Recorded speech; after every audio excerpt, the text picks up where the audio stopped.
The following ShishMed podcast is a production of drpodcasting.com. On this edition of the ShishMed podcast, we're talking about the difference between mentorship and sponsorship and why both are important to building the next generation of healthcare leaders. Joining us are Terry Flood, Vice President of Marketing and Business Development at Wayne Healthcare, Jamie Tynan, Principal Healthcare Services at Korn Ferry, and Melissa Foers Shackelford, Principal Marketing and Growth Consultant at Shackelford Strategies. They are going to be presenting an executive session on Tuesday morning, September 29th at 8:30 at ShishMed Connections in Baltimore. So let's talk about what they're going to be talking about at this great session coming up, right? No. This is the ShishMed Podcast, rapid insights for healthcare strategy professionals in planning, business development, marketing, communications, and public relations. I'm your host, Bill Klaproth. Terry, Jamie, and Melissa, welcome. Thank you so much for your time today.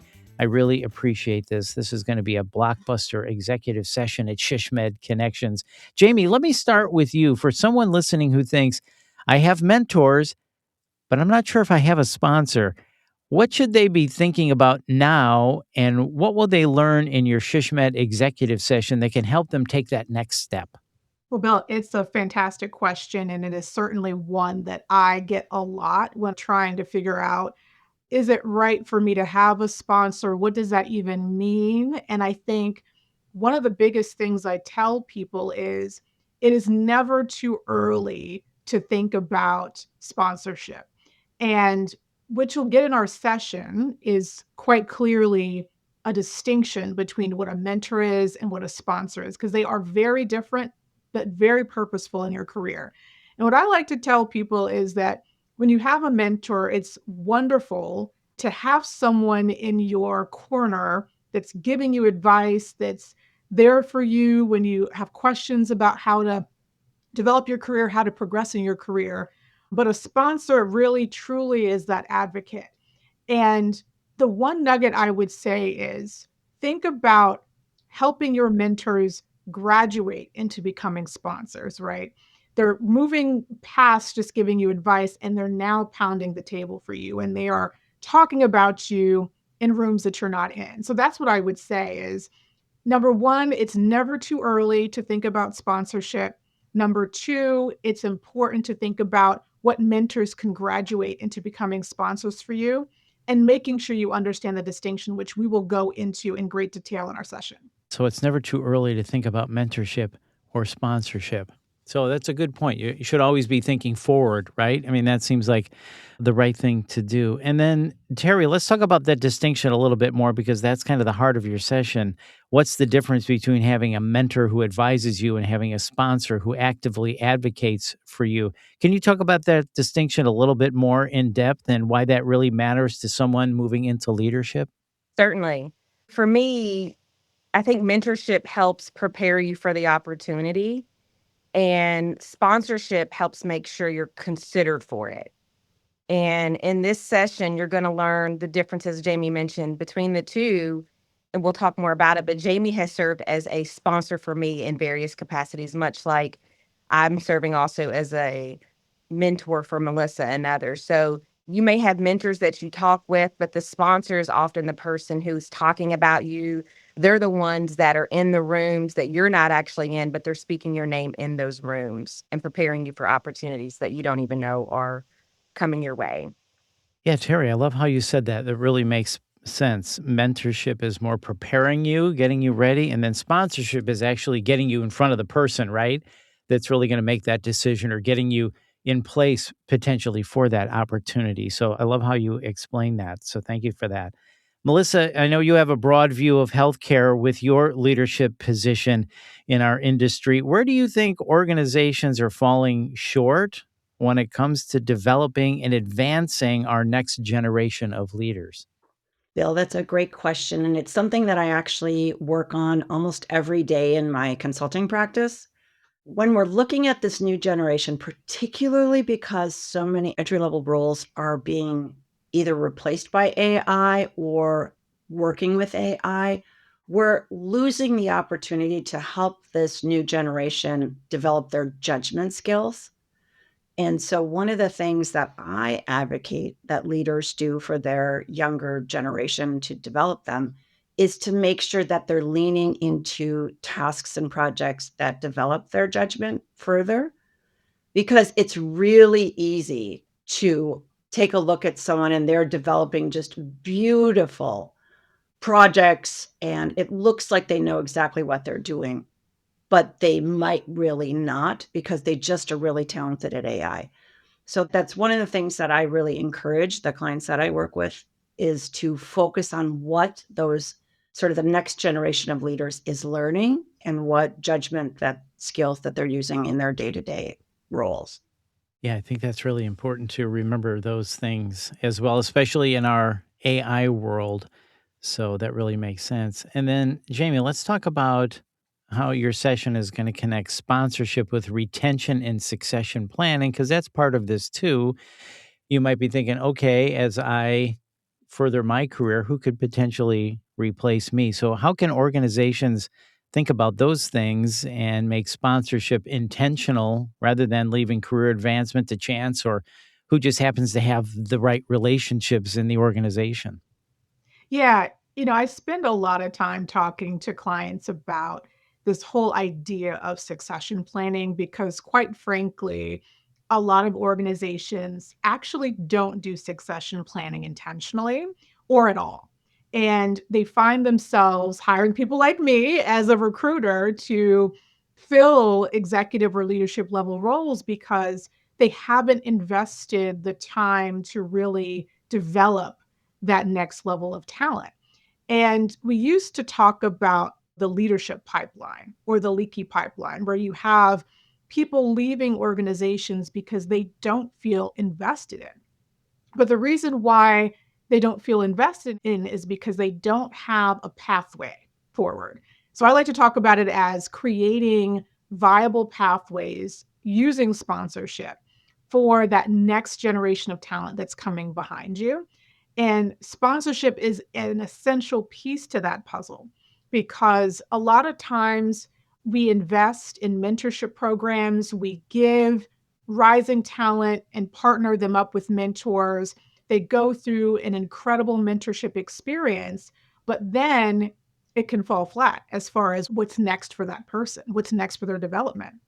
Sponsorship and asking executives to become sponsors and sometimes even incorporating their sponsorship into their annual performance reviews is essential because it means that you're truly living the principles of what it means to be an executive, not just advancing yourself, but also paying it forward and advancing others. So I like to say when we think about developing that next generation, when we think about creating the pathway and sponsorship being kind of that connecting piece, it's about not just encouraging executives to sponsor others, but when it comes to evaluating performance, asking the question, who have you sponsored this year? Who is your sponsoree? Who is the person that you are teeing up for that next role in their career as well? So you're kind of baking it into the fabric of the organization then. Absolutely. It has to be woven into the pathway for advancement and success for it to be a viable option for succession planning. And then Terry, let's shift to the individual. So as a mentor, a sponsor, how do you decide someone is ready for you to put your own credibility behind them and advocate for their next opportunity? How do you single out individuals and go, okay, that person is going somewhere. I really want to help them get to where they want to go? Yeah, Jamie talked about the people and weaving that into the organization, the fabric of the organization particularly. And so when I think about it from the executive lens, it is always bigger than that individual advancement. When we think about how we're building within the organization and our future, who are those key individuals who are stepping up, wanting those stretched assignments, wanting the exposure and the experience. And for me, it's really leaning into those individuals and giving them more and tapping them for more opportunities. And I think that's where the gap often is from an HR standpoint. Are we onboarding people appropriately and putting them into position and also tapping them for other roles and opportunities? And that's where mentorship helps develop the capability of the individual. And sponsorship again creates that exposure. So for me, it's those people that are leaning into the opportunities, they're saying yes, they're wanting more, and then putting them in position to actually succeed. Ultimately, this conversation is about people. And working in an organization, we can recruit talented people into our organizations, but that's only the beginning. So, as leaders, it's our responsibility to help grow individuals and continue to create opportunities that are going to ultimately prepare them for the next level of leadership. For me, that's really where mentorship and sponsorship become more career development tools, and that aligns under HR, but also it's all leaders within the organization who have the responsibility to help grow and build the next generation of leaders. And you said it starts early in onboarding. It does. Yeah. And you can mentor more than one person at a time too. As you were mentioning that, Terry, I was thinking as a manager, if you will, a leader in an organization, everybody that works for you can think, how can I help this person get to the next level? You can be mentor not to just one person, but many people at the same time. Would that be right? You certainly can. And I have people that I work with indirectly that I mentor and that I have sponsored. So you certainly can. If you see an individual who is wanting more and maybe they don't have a good relationship with their leader, or maybe their leader is not skilled and adept to take them to the next level, you can certainly step in and be a mentor and or sponsor for them. Yeah. And Melissa, so visibility is such an important part of career advancement. People need to know about you, particularly in marketing and strategy. So, how can a sponsor then help a talented leader gain access or enhance their visibility, improve their visibility that maybe one great performance alone might not provide? Well, Jamie and Terry already mentioned this, but it's about what's said about you when you're not in the room. And there's a famous Jeff Bezos quote that says, "Your brand is what is said about you when you're not in the room." And I think that's very much the same for high performing individuals. So if I am a sponsor, I'm really sponsoring someone, and I'm one of those people that Terry said raise their hand. They have aspirations. They've said that they want to move up in the organization. The sponsor needs to transfer the visibility to them. They can't just earn that on their own. So the sponsor needs to invite them into the meetings where the decisions are made. Even if their job is only to sit in the corner or take notes, being in the room starts to show them how things work, and it gets them some more visibility and attaching their name to work. So if you're the leader, you need to credit that person and say their name in front of other senior stakeholders that this is so and so's work. Because again, then it gets their name in the room.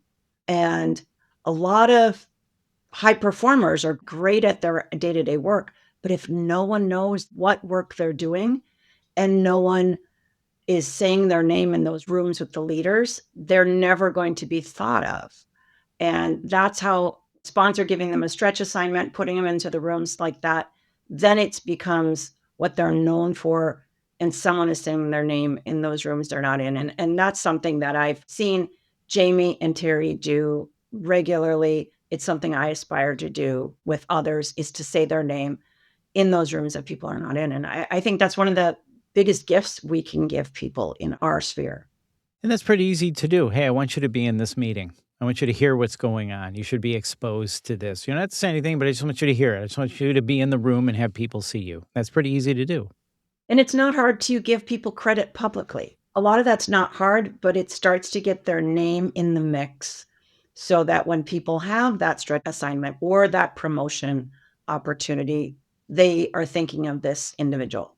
Yeah, and that goes back to we were talking about succession planning or helping people move up within the organization, bringing those people along up the ladder with you, where you identify somebody and you're like, I know this person would be really good for this position. It's a promotion. So I'm going to start bringing them into those meetings. I'm going to start mentioning their name. So that's all really important things. Well, this is going to be a great session. I know everybody's looking forward to this, and you three are wonderful. So I know people are going to walk away with a ton of information from this. I'd love to wrap up the interview by asking each of you the same question and get your perspective on this. So, Jamie, let me start with you. Question for all three of you. Right now, if you could give healthcare leaders one piece of advice about becoming a better mentor, sponsor, or advocate for the next generation of leaders, in your perspective on this, Jamie, what would that be? I would say don't wait to be asked to be a mentor or sponsor. I think a lot of times as executives, the higher up we get, the more we expect people to come to us when they need help or when they need support. I think most of us are all intuitive to know when we identify people that want to advance in their careers and want to develop themselves. And I say, if you identify someone or if you see someone that's doing amazing work, lean in. And I know that term has been overused in a lot of ways in business, but I also think it's important to reach out to talent and not wait for the invitation to be a mentor or sponsor. So don't wait. Just when you see the opportunity, go for it. So I think that's really good advice. It's not like when I hit 35, then I can be a mentor, right? I mean, if you see it and you have the opportunity to help someone advance, go ahead and take that opportunity. That's what it sounds like what you're saying. Absolutely. And then, Terry, let me ask you, same question. If you could give healthcare leaders one piece of advice about becoming a better mentor, sponsor, or advocate, what would that advice be? My advice would be when someone puts their own credibility behind your potential, don't forget it. And I know that was mentioned before, but I think it is important to remember those who helped you get to where you are and pay it forward. So we're all in situation and we all encounter people daily, whether it's within our day to day, whether it's within our profession or other likes. So I think it's important to just align yourself and continue to grow your network because oftentimes you will grow stagnant in maybe your day to day. So step outside of that and lean into your passion more. And then think about those who are in other rooms that maybe you desire to be in and align yourself appropriately there to then continue to position yourself to be a mentor, but then also a future sponsor of others. I had a mentor one time that would tell me as somebody's pulling you up the ladder behind them, reach behind you to the next person and help them up the ladder. So that is kind of what it sounds like what you're saying. Thank you for that, Terry. And Melissa, let me wrap up with you. Same question. If you could give healthcare leaders one piece of advice about becoming a better mentor, sponsor, or advocate, what would that advice be? Well, I will build on what you and Terry just said because it really is about, especially for me, about giving back because I've been giving so much in my career. And I will say for me personally, really the most fulfilling part of my work when I was in corporate or now as a consultant is that giving back to others, saying their name in rooms that they're not in. Just this morning, I got an email from someone who had been given my name by someone else. And I tell you, there's nothing more fulfilling for me than recommending others or giving people opportunity and visibility. And so when you're looking for fulfillment in your day-to-day work, I just honestly, I think there's nothing better and nothing more fulfilling than helping that next generation. That is such a great point. Fantastic. Because I know all three of you have experienced that joy of someone you mentor taking that next step and then coming back to you and saying, hey, thank you. If it weren't for you, I might not be in this position. And what a great feeling that is. I've experienced in my own career. So great point bringing that up. There is so much satisfaction in mentoring and sponsoring. So I think that's a great way to leave this interview. And I know this is going to be a wonderful session. You're going to be helping our next generation of leaders not only mentor, but sponsor and get ahead in our industry. So, Terry, Jamie, Melissa, thank you so much for your time today. I really appreciate this. Thank you so much. We appreciate it. Yeah, I can't wait for our session at Shushmed and hope to see everybody there. Looking forward to it. Love it. Thank you again. Wow, this is going to be a great session. Once again, Terry, Jamie, and Melissa are going to be presenting an executive session at Shushmed Connections 2026 in Baltimore. It's on Tuesday morning, September 29th at 8:30. If you're not registered yet, what are you waiting for? Make sure you get registered. Go to shushmed.org/education/annual conference to get registered. And if you found this podcast helpful, please share it on your social channels and please hit the subscribe or follow button to get every episode. And to access our full podcast library of other topics of interest to you, just visit shushmed.org/podcasts. This has been a production of Dr. Podcasting. I'm Bill Klaproth. See ya.